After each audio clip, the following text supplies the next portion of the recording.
The Olsinski Law Firm is an official sponsor of Top Bin 90, specializing in personal injury, criminal defense, DWI, family law, and workers' compensation. The Olsinski Law Firm provides professional, trusted legal services to clients facing a variety of challenges. With a team of experienced attorneys dedicated to protecting your rights, the Olsinski Law Firm is the legal support you can count on. Hi, I'm Justin Olsinski, the founding partner of the Olsinski Law Firm. Me and my wife started this firm back in 2010 with the sole purpose of providing excellent service to our clients, giving our clients a personal touch because we had worked in bigger firms where we saw that not happening.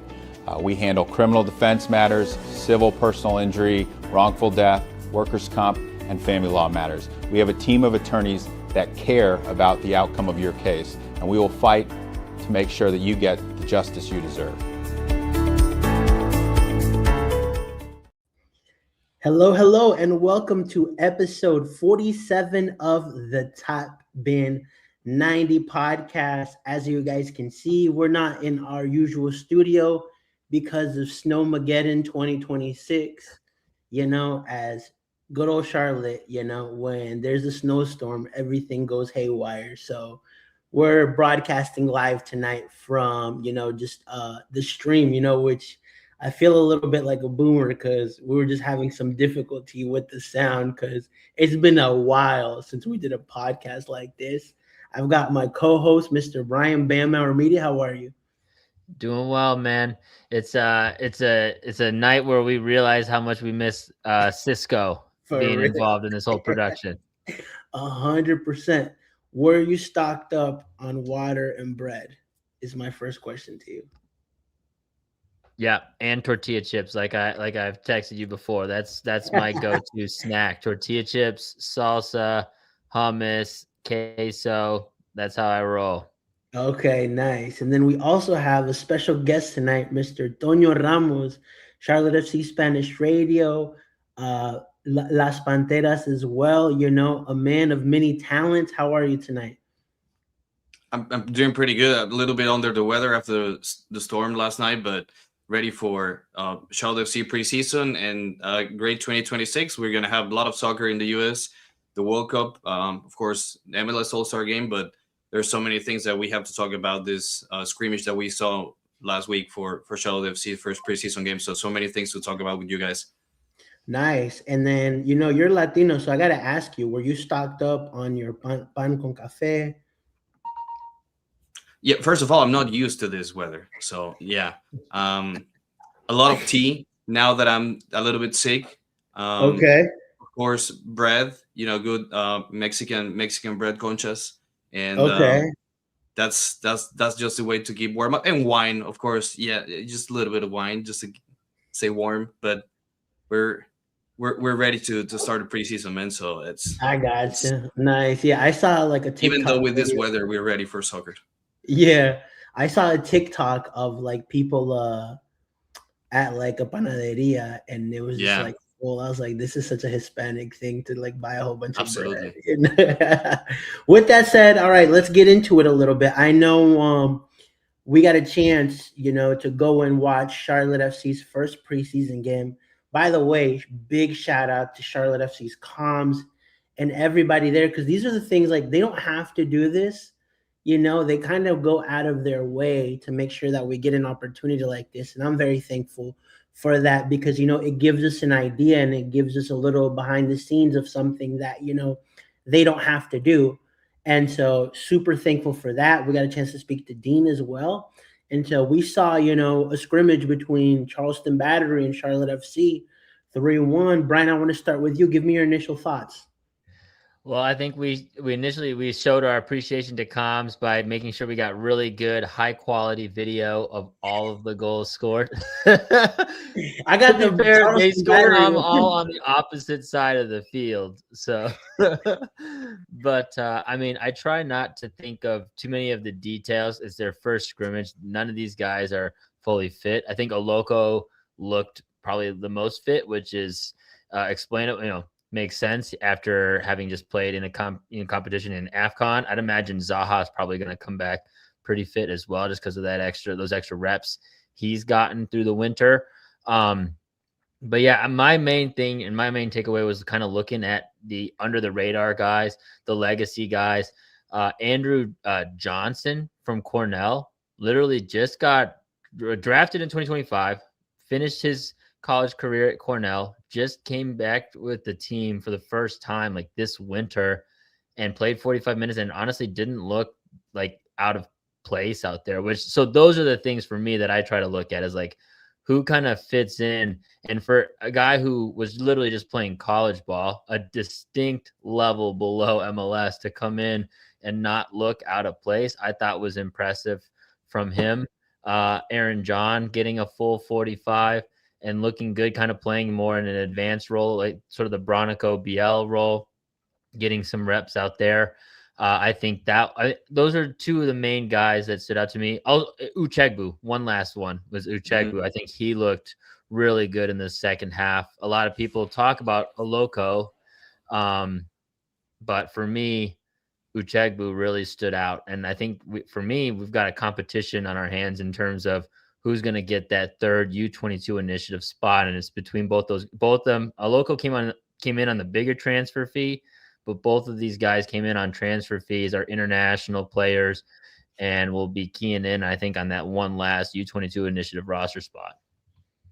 Nice. Yep. I mean, you summed it up perfectly. Toño, two different halves, talk to us about what you saw. Well, it's a good opportunity to mix some of your first team and Crown Legacy players, some young guys that you have to evaluate. So many Crown Legacy players that have been very important and useful for us in the past years. And you can see there's a path where those guys can contribute in the first team like Toklomati did. Maybe not the case with Pekovic that he's now on loan with Seattle, but you see another position like the sub right back behind Nathan Byrne and William Sangoquisa, the Ecuadorian player. I think he could be an interesting guy to evaluate. And it's part of the preseason to give these young guys an opportunity to, showcase their skills, their talent, if they have a space in this roster.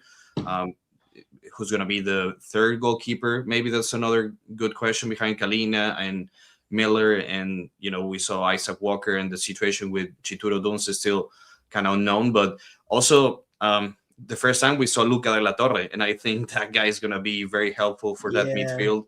You have so many different profiles in the midfield. You have, of course, Westwood. You have now Luca, Diani, Bronico, Koulibaly, Pep Biel playing more as a 10. So there's so many differences between those midfielders. But I think Luca's vision, the way he, he's so composed on the ball, he plays so easily. I think he's just going to help Westwood circulating the ball more and linking the game with Pep Biel up front. So I'm really excited for just the few minutes that we saw Luca playing. He just makes everything look so easy. And I'm really excited for the role that he's going to be playing in that midfield.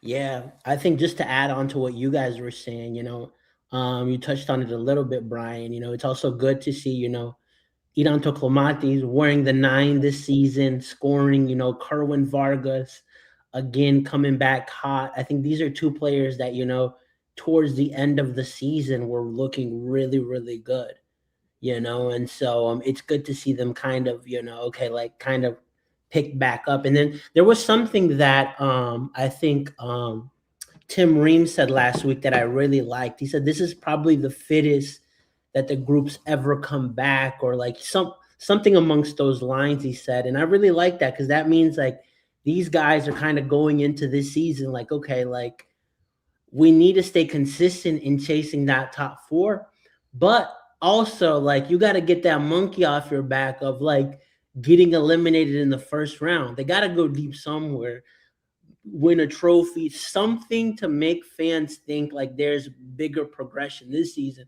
because they've set a certain standard now, and so I also do like that, we get to see a lot of youngsters. Obviously, it's preseason, it's the first game, right? But, like we don't truly like get to see them, with the team, even in like preseason matches that are closer to the start of the season, because kind of Dean has solidified his squad, or probably 80% of what, he he's looking for by that time.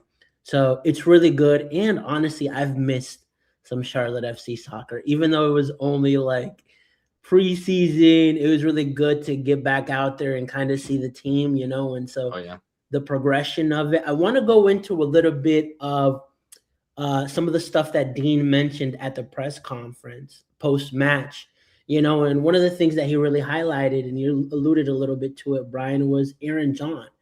Yeah. He was very, very high on a guy like Aaron John, who's had, Brian, you've been following his career, a very, very kind of a fast-paced trajectory, went to the academy, was the academy player of the year, killed it at MLS Next Pro. I think he made the best 11, right? And then Dean was just praising him and saying, hey, this is a guy I really like.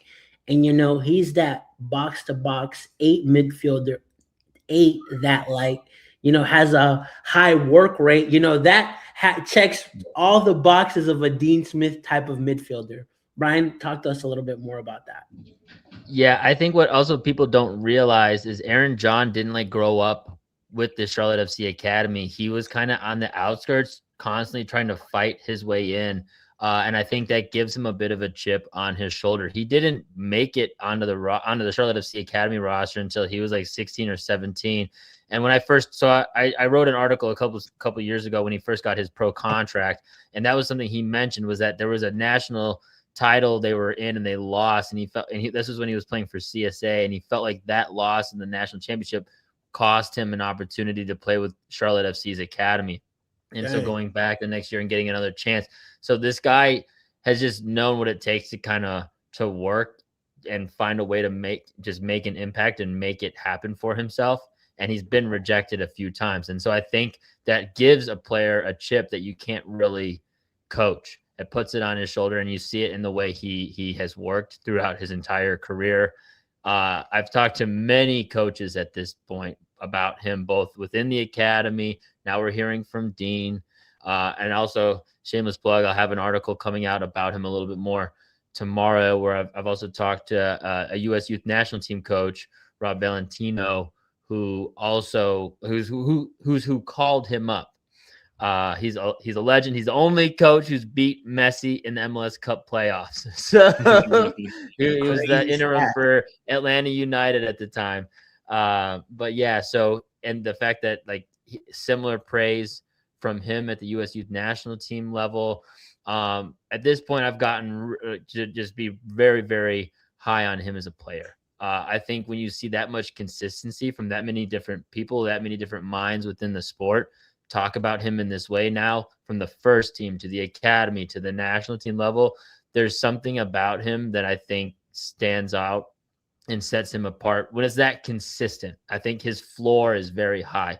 Usually when I talk to people in the that work in player development, they're usually very tentative about talking about a player's potential because they know they've seen so many players not make it.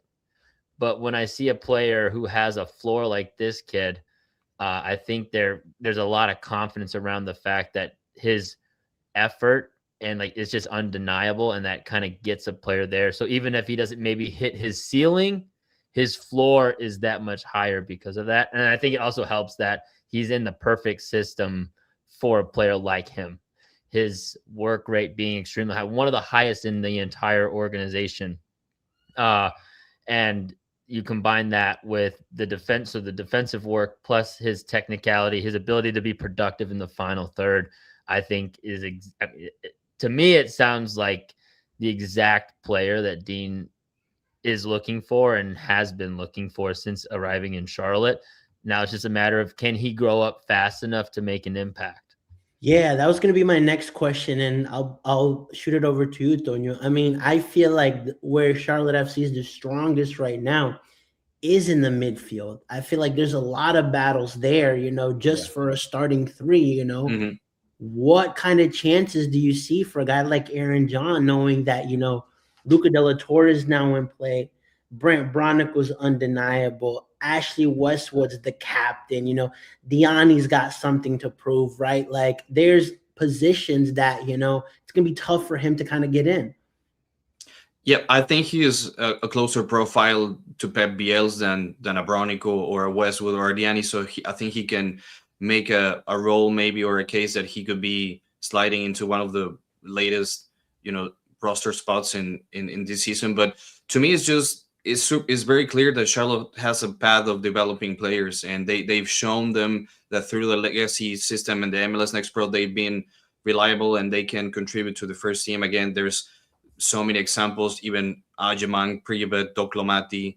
Um, so there's a point in the roster construction that is not just adding players from abroad or making big signings or having your 3DPs.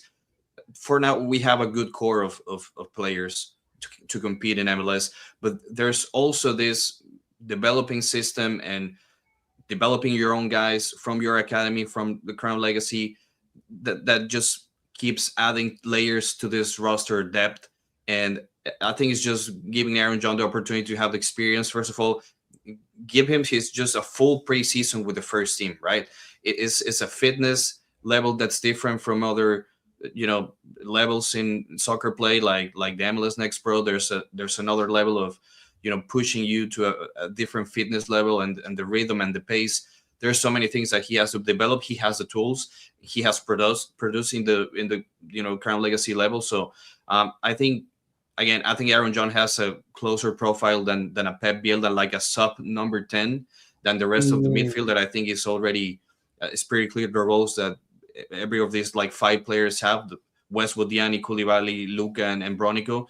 But it's just super healthy to have these young players being homegrown by you and developed by you.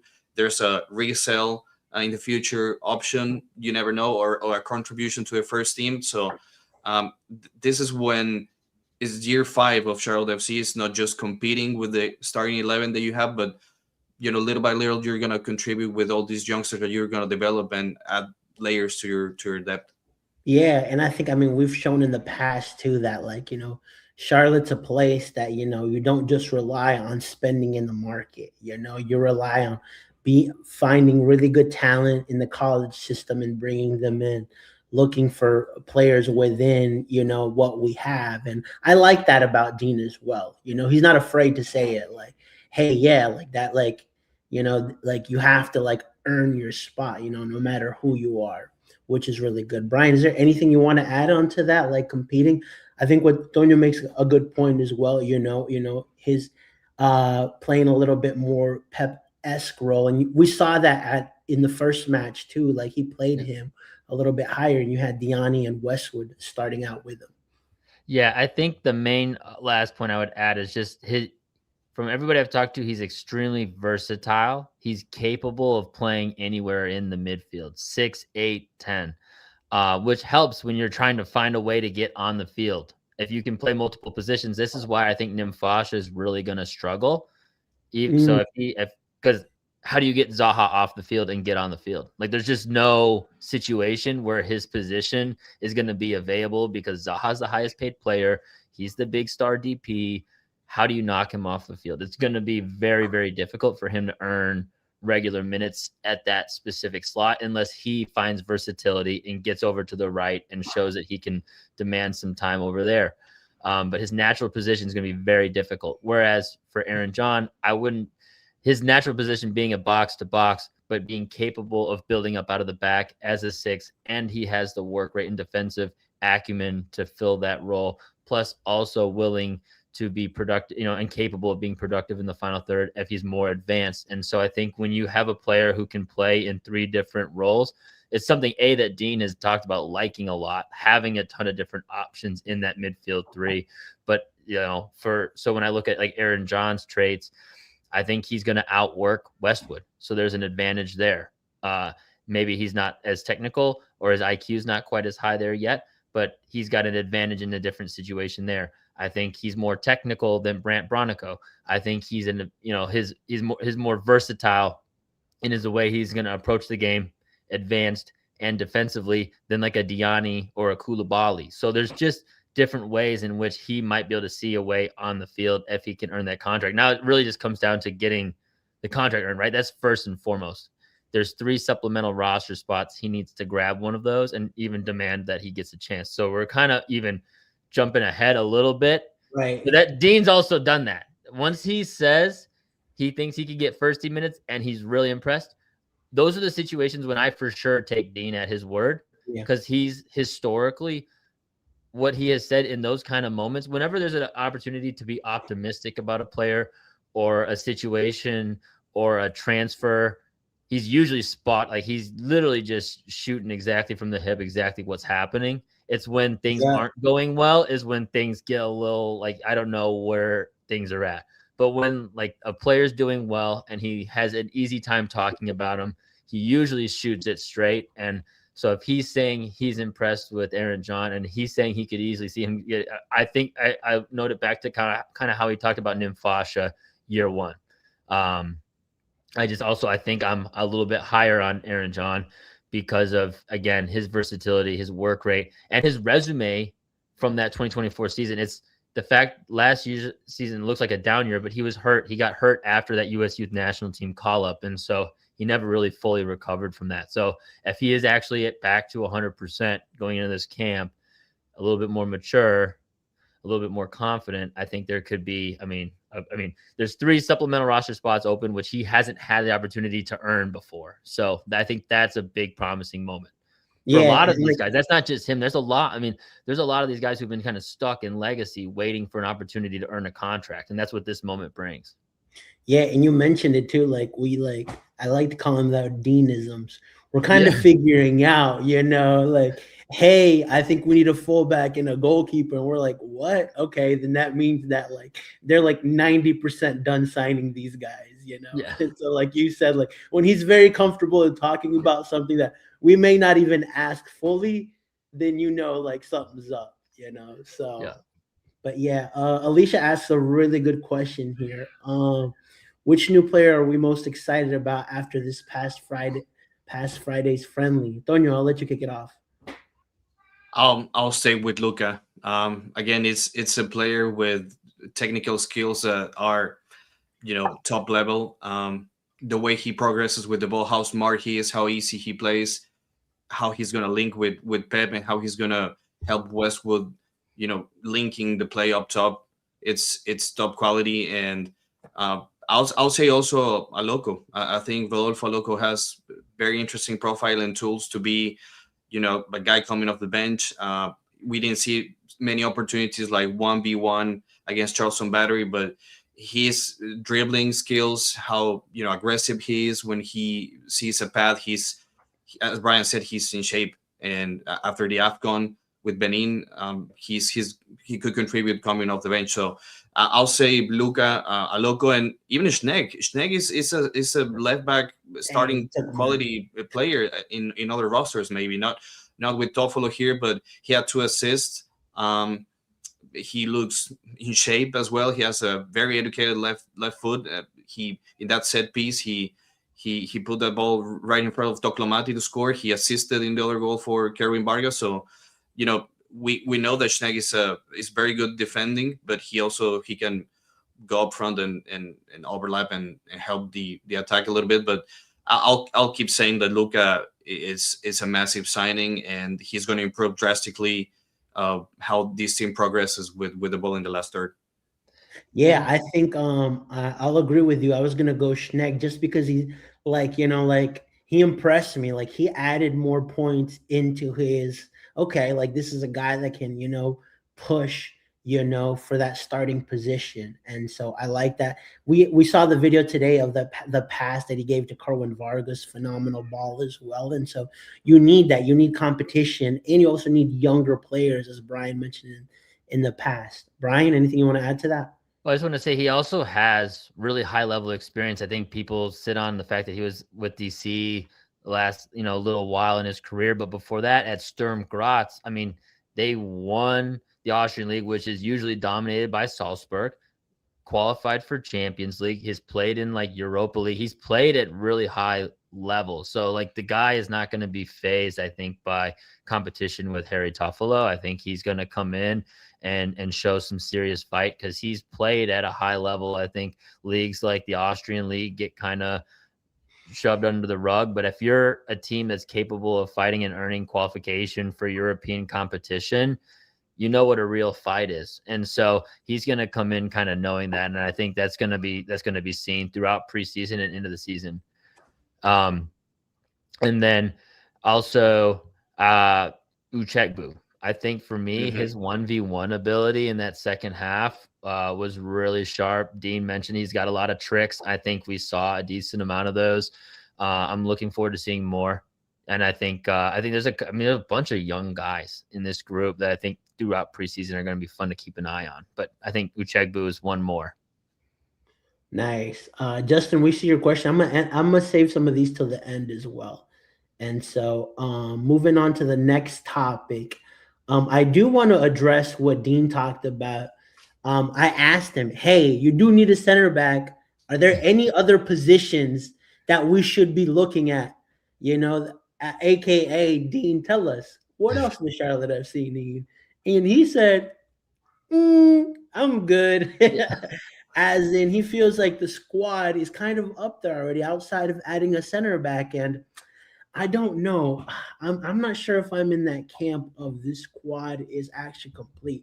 But I'll start off with you, Toño. Give me your thoughts. Are you in that same boat with Dean? Well, besides center back, that's the elephant in the room, right? So it's a must position to address in the next days.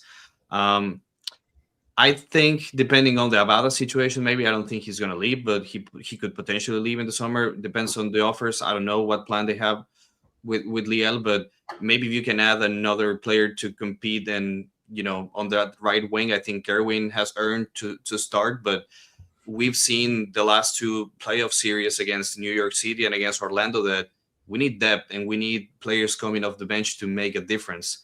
And that's why, you know, New York beat us, because they had a lot of depth in that bench. Orlando 2 years ago, the same thing. You could add more competition in that right wing. Also, maybe who's gonna sub Nathan Byrne if he misses some games, or just gonna manage him, or there's gonna be a lot of midweek games this year before the World Cup. You're gonna have a staggered schedule before the World Cup, so you need rotation at some point to keep, you know, those guys fresh. Is Sango Kisa gonna be your like Nick Scardina type of right back to sub Nathan if you need it? I don't know if Schneck can play a right back and Toffolo stay on the left side. I'll say besides center back, I would add another attacker that can come off the bench to compete and push Gerwin and Liel, and, you know, or maybe can play left wing. You don't know if the plan is go with Rodolfo Aloco as your first option off the bench besides Zabala. But also, again, the sub right back position could be something to monitor, or if they're okay with Willian, or I don't know if Jack Neely has played right back a couple times. But I'll say besides center back, you could add another attacker coming off the bench and a sub right back. That's how I see the squad, you know, strengthen it a little bit from the depth standpoint. Yeah. I'm with you, especially on the attacking front. I feel like clearly we need a center back. So excluding them looking to add another center back, I'm just like, okay, if we start right with a 4-3-3 and you've got Pep playing, you know, that advanced role, you got Luca and Ashley starting, and then say you have a front three of Wilfred Zaha and Toklo Mati up top, and say he starts Vargas, right? Like, you look at that bench, you're wanting to expect better from Abada, but he hasn't proven it. Loco, it'll be his first season. What are we expecting? Like, I'm not seeing anything from that bench that I'm going to be excited about. Saying, okay, like, there's somebody that can make a difference. You know, Archie's still young as well. Hopefully he gets minutes, but just depth is looking really, really thin for me. So in an ideal world, I would want Liel Abada to be sold. Right, they bring in another high-quality right winger, and then they add an experienced veteran 9, in my opinion, outside of also adding that center back, which is obvious. And so, Brian? Yeah, the problem is you run out of roster spots, and this is one of the reasons I guess we'll see for sure once the roster profiles come out. But I'd imagine Tyler Miller is on the senior roster, and if that's the case, they only have 2 senior roster spots left available. One of those obviously is going to a center back, and then you have a U22 initiative spot. So I'd imagine it's an Oloko or Uchegbu, who we've talked about. So you kind of just, the pieces almost fall into place of how the team and the picture of this team looks. And you kind of run out of spots until you move on from an Abada or something like that. Now, I guess the other side of this is, like Dean said, he's happy with the team he's at. They preaching cohesion like crazy. From Nathan Byrne has mentioned the word cohesion. I think Tim Ream, like everybody's really talking about how together this group is. And I think there's to me, Brian, it's also accountability between them, because they know what to expect from each other. Yeah. And they play together for more than a year, and they know what level they've reached, and the playoff performances that need to be a little bit better. There's a lot of accountability between those guys, which I also like. Yeah. And so I think that's just got to be, that's the bet they're making, and that's kind of the bed they're in, because there's not a lot of flexibility left that they can do until they move on from Lil Abada. Now, if that ends up happening, I would rather that happen in January, and you don't, or I guess now February. I'm cool with that. I mean, we're almost at the end of January, but and okay with not replacing him until the summer if that's where you end up doing it, because that summer window is matching up with the European window for the first time in like a long time. So I think it's worth having that opening if you don't fill it in the winter, and allowing that summer window to flush out and seeing what kind of players might be available, and be shorthanded one DP for the first few months to take an opportunity to make a big swing. I think that's what Orlando's doing. They've gotten rid of Muriel off the roster, haven't replaced him yet. Unless they, sign a new DP, chance that they've kind of opened up the spot. That's one thing I feel like has always been missing for me with Charlotte a little bit, is they kind of try to manage too many moving pieces at once. It's like, okay, we have all three DPs. Okay, we got to shift one DP this window and bring in another DP in the same window, instead of kind of setting yourself up by like, okay, move the DP now, then the next window comes, and then we, instead of just kind of being one step, one move ahead. It feels like they try to sometimes make too many moves in the same window, and it's just sometimes it's logistically difficult to get those deals done all at once. And this year is going to be even more difficult because it's a World Cup year, and the summer transfer, guess what? The fees are higher, and the good players they're more expensive. That's a great It's not that easy to, keep that plan that, okay, in the summer transfer window, we're going to bring, which has been historically what this team has done from a, GM perspective. I think guys like Malanda, like Kevin Vargas in the middle of the summer, or Liel Abada's type of players, when you're investing more in the summer.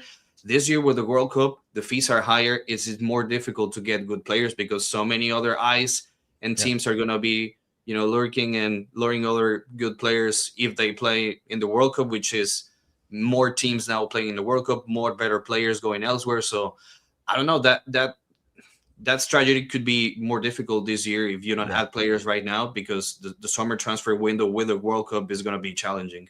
Yeah, and I also think I would add, and kind of going back to Brian's point of like a lot of changes, I also feel like whoever their primary targets are on that winger position, they don't feel confident that any of them can get done. So, I mean, look at what Harvey Elliott said today. Nah, and so like, unless they feel like there's, a pathway, they're like, okay, well, like, let's not agitate this Abada move, unless we really need to, right? And so I guess, but then it goes back to like, they kept him last window and they didn't really use him, and they could have let him go out on loan. So it goes back to that, like, okay, you're going to keep a guy, but like utilize him more, right? If that's what you're doing, which is kind of contradictory where I'm at with him, where I'm just like, hey, come on, let's move him on already, So speaking a little bit, Brian, you touched on this. Let's talk about, MLS published, the GAM transfer windows and roster rules amendment. If I'm looking at it correctly, Charlotte FC is currently sitting on $4.4 million in general allocation money. So talk with us through that a little bit. Well, I think they're right in the middle, right? So they're 18th in MLS in allocation money. Now, I feel like I'll have to confirm this because I haven't gotten a solid answer on it yet. But I'm pretty sure a lot of that money is already in use, and that's not just for Charlotte. I think that's for all the teams because all these teams have a lot of GAM, and I was like, there's either that or like international roster spots are about to inflate to like 1 million GAM per international roster because there's just a ton of GAM available for a lot of these teams. And so I think part of it is some of this money is already going towards the roster of players that are already signed. So they probably, by my calculations, they have probably about $1 million plus left. So they have an opportunity to get a max TAM player at center back if they want to. They can go and get a very high level defensive replacement for Malanda if they so choose, or get a TAM player in the summer, or just not sign a Loco or Uchegbu and just go with a TAM player as that 20th roster spot. So I think they have a decent amount of flexibility. Now the concern is some of these other teams, like Inter Miami has like almost 6.5 mil GAM. So like they have been crushing it. They are stacked. So people keep wondering how they keep getting these max TAM deals done. All these guys with high level, it's because they're also set, like Diego Gomez sold for a big profit. So like they're also moving guys on and turning that transfer money into allocation money. So the other one was crap. I'm thinking Leo Campana. Leo Campana also was like 1 million plus GAM. So like they have accrued a lot of resources. And so I think that's a concern. Like teams like Columbus are also very high up there. What kind of New York City also has a lot. And they're making some moves, Chicago. So I think the other concern is some of these teams in the Eastern Conference that have a decent amount of resources and how they continue to use them as the window transpires. Again, I think I go back to like the summer window being the big one, like that we're already now starting to see that like from this window on, everything's going to be aligned because next year it's the calendar shift. And so the summer windows from here on out, MLS will be matched with the top leagues in the world. And we'll get to actually see how these kind of situations flush out and how these sporting directors and different clubs can kind of actually take advantage of that situation. I expect big things from the summer window because Zoran has been one of the main advocates out of very public, very vocal about needing to make this change. And so I would, for me, if you're going to be that vocal advocate for this change for so long, I would expect you to do something about it when you actually get it. That's just for me. But I think that's the big one there. And then the other last roster rule I would talk is just no limits on the cash first. A lot of the internal stuff, so the intra-league stuff, there won't be as big of issues. That new cash for rule, I think, played out really interesting last year. You saw like Acosta get moved. You saw Evander get moved as the big heavy hitter moves, but then you also saw some like intricate ones like McGlynn going to Houston, top academy product, not really fitting with the Union, going to a team that fits his style of play better. Moves like that kind of happened, but there was a limit. When they first released that rule, it was 2 in, 2 out. That's not the case. Now there's no limit to it. The other rule, and people, there was a loan rule where you could only loan players under a certain age. So that's gone, that's good. Because like, Minnesota wanted, apparently, I was hearing this on SoccerWise, but Minnesota apparently wanted Christian Ramirez because they were selling, it was Oluwasai so they lost one of their main guys, Tani, during the playoff run last year. And LA Galaxy were fine with moving on because LA Galaxy weren't playing well. Christian Ramirez was looking for minutes and looking to play on a competitive team, but they couldn't get a loan done because he was like too old. And so that was like a rule that it inhibited them from actually being able to make some progress. So a lot of these little like kinks and issues with MLS are starting to get flushed out slowly but surely. They might not seem like a huge deal, but these are big little deals that I think go under the radar. Yeah. I mean, speaking back to Zoran, like he's the one who's like, hey, they're moving, but they're just moving like a turtle, you know, like, hey, like instead of the transfer window August 14th, it went to like the 21st, and he's like, just make it September 1st. like I think it was for the secondary transfer window. last year or the year before that. So it's pretty funny. Like they make these changes, but they're just so slow with it. Yeah. It's kind of funny. Toño, are you concerned with, how teams are looking up or shaping up in the Eastern Conference? Finishing fourth is a big feat, right? But we go again this season and teams are going to get better and they're going to reinforce their squads. Oh yeah, there's absolutely better squads and better competition in the East. I really like what Nashville has done, Cincinnati, of course, Inter Miami. Let's see, how Columbus Crew bounces back, how Atlanta United bounces back from bad seasons last year. So you don't have to say, okay, we're still the fourth best team in the East. You got to prove it again. And honestly, at this point, I would love to, stay in the top 5, top 4. You can finish top 3. That's perfect. But it has shown so many years that it doesn't matter sometimes where you finish. If you perform in the playoffs, if you are there qualifying the playoffs, there's where you gotta start competing and playing better. So to me, it doesn't matter if you finish top 5, top 4. Is having a squad that's healthy enough and has a lot of depth to compete in the playoffs and try to achieve something that we haven't seen in this team the last 2 seasons, that is winning your first playoff series. I hope this 2026 is the first time that we see Charlotte going to the next round in the Eastern Conference, but it's certainly better teams. Squads are getting good, quality players. I don't know, like about Philly. Philly is not getting that better. They lost a couple of players, but you never know. There's pieces moving. Chicago lost a lot of pieces too. So, but they're also trying to do a new project, a new model. East is very tough. So yeah, you don't know what Atlanta could do. They brought back. Yeah, there's teams that gotta bounce back no? after bad seasons too. So you don't have to keep thinking that we're just good enough to be fourth. You gotta perform and show that you are in one of the top teams in the East. But again, to me, is you can finish fourth and have the home field advantage, and sometimes necessarily doesn't translate to making to the next round. So it's. I know that Dean values a lot the supporter shield. I know he's gonna aim, and the players and Ashley and Reem, they're gonna be very vocal about it. And I love that they have those goals and they accomplish those goals like they said and they perform and developed last year. So again, I would love to see this team again top 4. We're coming off our best regular season ever in 2025 in terms of wins, goals, points, home wins, road games. There's metrics that there's a new standard to me, and that's the standard you gotta keep elevating each and every year. But to me, ultimately, is just win your first playoff series this year, and I think this team is on track on doing that. But again, it's gonna be a lot of competition in the East. Listen, if we win Supporter Shield, I'll shave my head. Because I'll shave mine too, and Brian too. Yeah, because ain't no way with this squad we're gonna hit a supporter.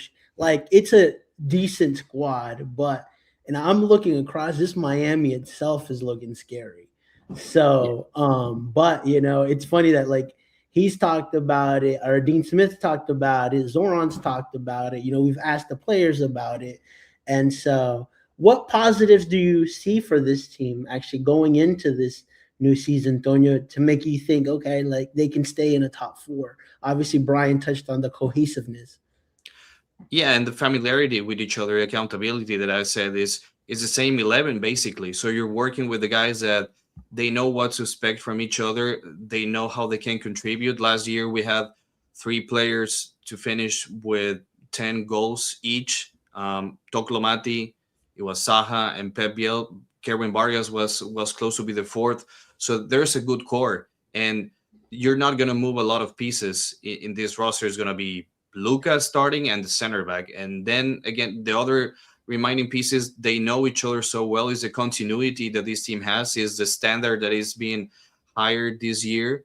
You set the bar higher last year. Now you got to show that you're capable of, keep the same level. But it's to me, is you're not moving a lot of pieces in this 11. Again, I would love to see more depth. That's when you see a difference in the playoffs, in my opinion. But it's just the Dean's philosophy, the mentality that Dean has, brought to this team, and it's, again, you're not moving a lot of pieces. It's pretty much about the same 11. That's continuity that to me in soccer is super important to, reach your goals and have no standards. Yeah, I just need to get excited, and we have it. Like Luca was, a good signing, but I need an exciting signing. I need something sexy. I need something flashy. I need something like, look at Miami. Like they're Let me just call Griezmann right now. You want to call Griezmann again? To make me think, okay, boom, here we go, East. We're here, and so we're gonna try to go band for band with Miami, something, and it's still lagging for me. We still have some time in the window, but based on how Dean's been talking, based on seeing Abada still here, I'm not too confident. All right, let's answer some fan questions. We'll start with one that came in through our Instagram. It said, with the few additions we made, where do you think we stack in the Eastern Conference? So this kind of goes into what we were already talking. Brian, where do you see this team finishing? Kind of early right now, obviously, and so. Yeah. Well, on paper, Miami's roster is going to be the best in MLS history on paper. Like, that's bar none. It's crazy. It's crazy how much they improved an already very good roster in all of the key areas by getting a better center back, by getting a player of the year at the goalkeeper position. They improved, and even losing Alba, like getting Sergio Reguilon on a non-DP deal. I thought he was a DP, and then they went. And now Berterame? And they signed Berterame. I was like, wait a minute, isn't Reguilon a DP? He's not a DP. And so I was just, the amount of I don't think they're going to miss a beat on paper. I think because of the competition load, there's a chance they don't win Supporters Shield again, because I think they're going for CONCACAF Champions Cup. That's why you get the Berterame move in the winter. You go all in from April, or from like February until April or May, and see if you can't win a continental trophy. I think that's what they're shooting for. And that might mean they lose out on some points during MLS play. You see this happen before. Seattle didn't even make the playoffs when they won CCC. So I don't expect that from Miami. I'm just saying, like, I think they're going to have some other goals early on throughout the progression of the season that they want to make an impact before MLS table takes precedent. I think Cincinnati is right up there with them. I think Nashville. People talk about Nashville. The Espinosa move is huge. It's the biggest free agent. It was the player that I think a lot of people in Charlotte would have liked to see come to Charlotte FC, a ready-made goal creator, one of the best to do it in MLS. So I think there's a lot of hype around Nashville. But Cincinnati, since Pat Noonan has been there, has just been, if you want to talk about a high floor, is there a higher floor than what Cincinnati? I mean, he's averaging over 60 points a year for 4 years now. So it's unbelievable to average over 60 points in a season that long. Not many teams reach 60 points at all. And to have that be his average is incredible. So I think no matter what moves they do or don't make, he's earned the respect from me to be like, he's one of the top 3 teams regardless, until he proves me otherwise.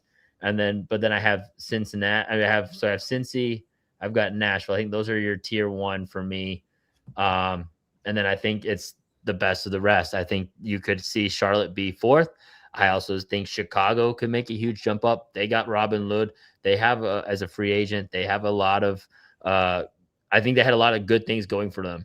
They were the second best attack in the Eastern Conference behind Miami. They just also gave up like 60 goals. If they can just be mediocre defensively, they improve and win a lot more points in Chicago. So I think there's at least 3 or 4 Columbus, like Toño said. I think there's a lot of teams in that 4 to 9 or 10 range, which I feel like we talk about a lot year over year, which is that Charlotte hasn't been able to find a way to get out of that group yet.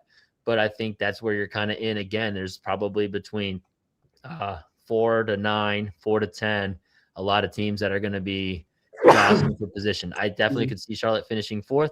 I could also see a New York, a Chicago, Columbus get back into seeing, depending on their new coach. It's just a lot of teams in that Eastern Conference seem ready to take a step up. Orlando, we haven't even really talked about Orlando because of how they dropped. I think Orlando's window very good. Orlando's window might be closing, maybe. I don't know. There's a quite good turnaround in that roster, too. this year. Yep, and they have a good DP, or they have. I mean, they just signed Martin Ojeda, got rid of Muriel, so they have another DP spot open. They can reload even more. I think they're keeping they're in Alex an urgency Raymond. level mode now. Yeah. Hey, Toronto just put a big bid in for Josh Sargent too, so that might happen, So I mean, these are teams that like we're not even like aren't in our radar that are making big splashes too. Yep, 100%. So I'm like, this is a tough conference that we have, and so I'm gonna say, I agree with you, Brian. There's that tier one of those three teams, and then I would say just based off what other teams are doing. I'd have, maybe Chicago kind of slightly ahead of us a little bit. And then, the Orlando team, Orlando's looking good, like you mentioned. And also the New York City FC, we'll see how they turn up this season. And they got Magno coming back. They've got a full slot of DPs. I think they just signed another one. And then Talis Magno's coming back from loan, so they've reloaded. If you ask me right now, I would say we're finishing 5th or 6th. Toño? I can see that. Yeah. Where do you have Charlotte right now? I would agree 5th or 6th place. Yep. Awesome. All right. This is a good question by the Yeti clan. Through the first 5 matches, how many points will Charlotte FC earn? And I'll go through the. Yeah, I was gonna say I don't have the schedule memorized. Bro, you should have this by heart. I have a tattoo. I got the first 3 down.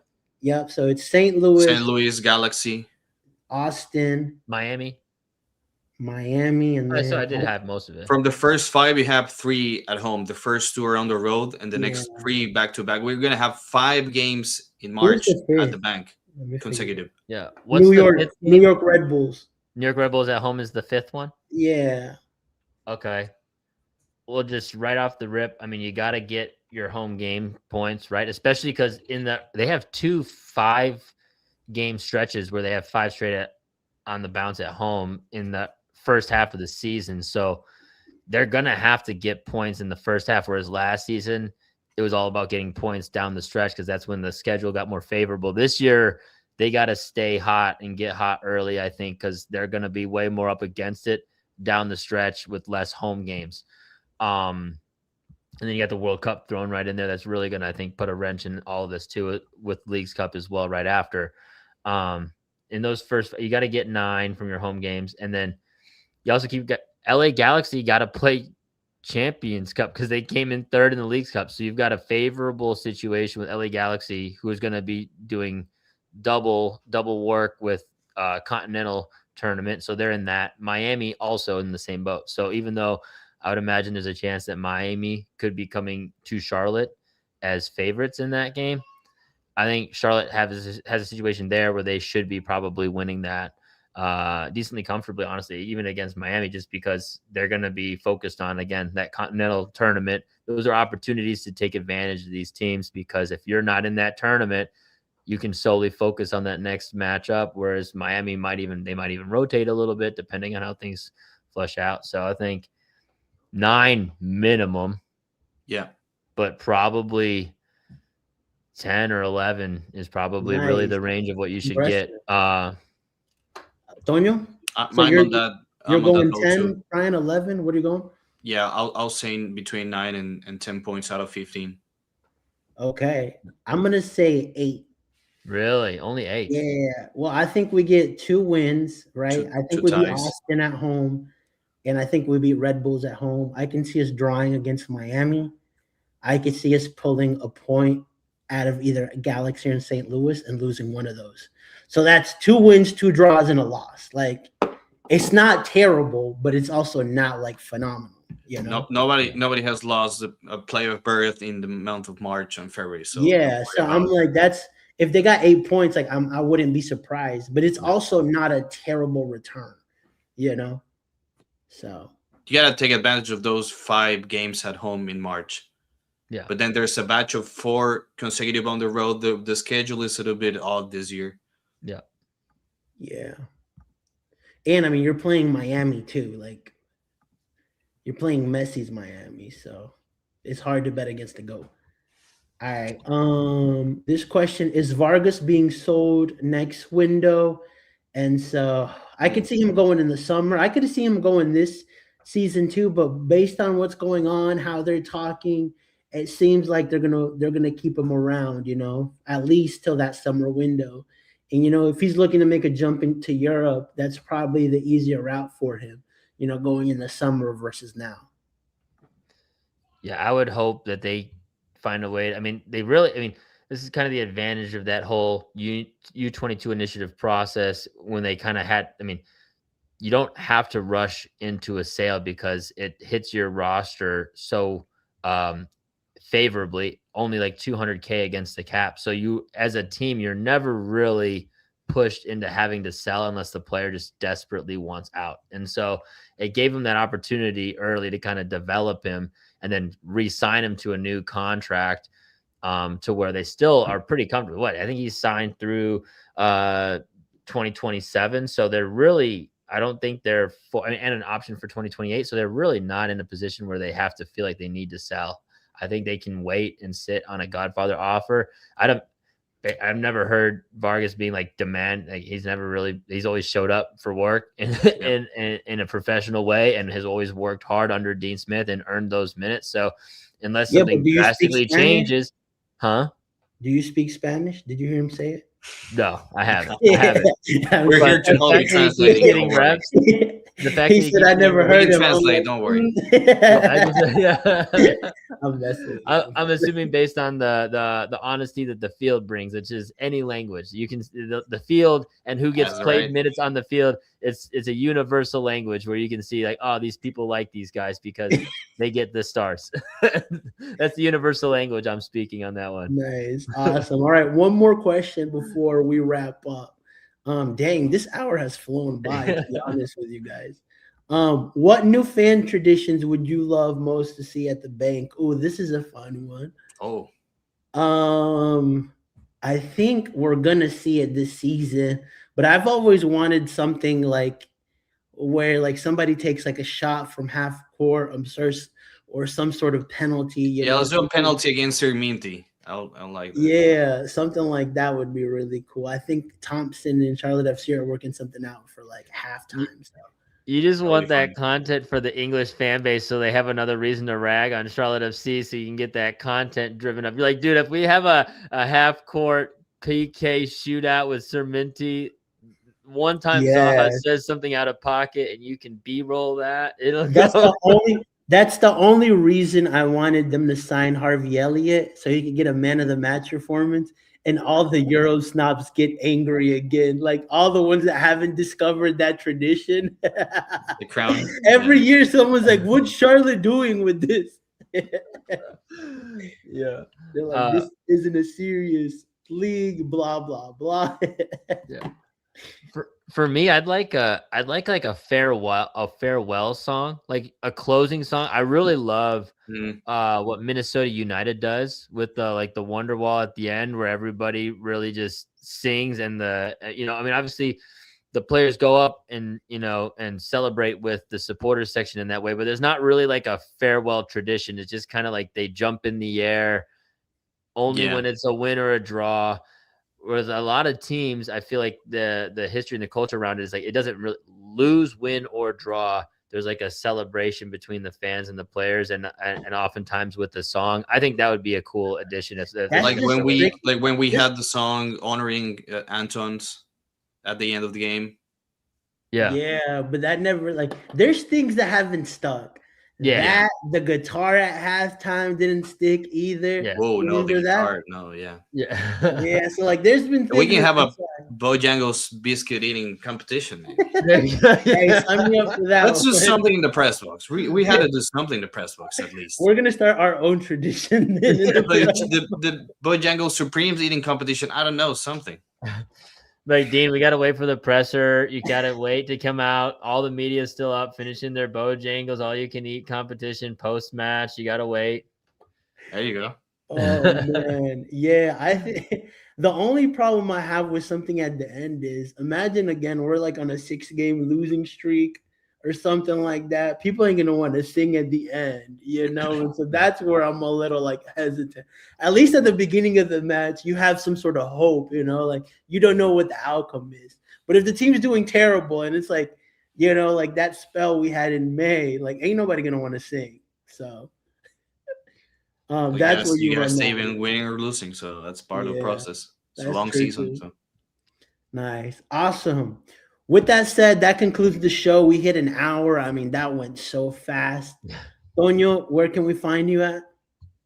or you can find me in Twitter at Ramos019, and you can listen to the Shout FC Spanish Radio Network. We're hoping that we can be on the Shout FC website this year, so you can click a link and listen to us digitally, but you can do it at 101.6 FM here in the Charlotte area. And well, in the team's website, you can see the other radio stations in the Triad, or in South Carolina, you can listen to the Spanish Radio Network. But just really excited for Charlotte FC's 5th season, and let's see what they bring us next Friday in the second preseason game.